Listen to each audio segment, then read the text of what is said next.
The Rio Olympics are just days away, and living conditions of the Olympic Village and security in the city are not the only concerns.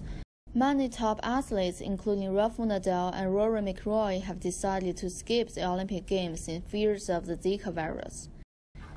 Jeff Schlegelmilch, Deputy Director of the National Center for Disaster Preparedness, says that although the risk is out there, it's not as high as people think. So with the Olympics in Rio coming up, there is this concern among the athletes as well as among moving people in and out of Brazil, potentially spreading the virus. It is worth noting, though, that just the daily volume of air travel between the areas affected with the Zika virus and other parts of the world is very, very significant, and that's probably one of the biggest contributors to the spread of the disease, is just simply people moving around and traveling so much these days. It's also worth noting that right now it's winter time in Rio, so there's a significantly lower population of mosquitoes, and so the likelihood of transmission is much less. On Friday, the CDC confirmed the first cases of local mosquito-borne Zika virus transmission in the continental United States.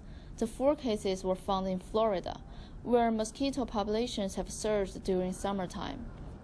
The Zika virus is spread through mosquitoes, and in particular through the Aedes aegypti mosquito. The mosquito is notoriously difficult to kill. It's resistant to a lot of different insecticides, so a lot of steps are being taken with spraying or other kinds of mosquito control, as well as getting rid of standing water in areas where they can breed, and individuals can wear bug repellent, insect spray, mosquito repellent, and there's some treatment for clothes if you're in high-risk areas.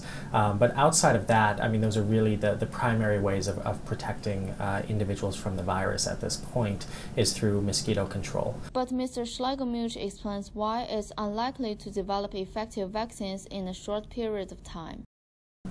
Some of the major obstacles in developing a vaccine are the vaccines are just now being developed for Zika virus. Although we've known about the virus since it was discovered in 1947, we really didn't know about the microcephaly and the birth defect until very recently, and it really hasn't been as widespread until the recent emergence, what we identified in Brazil.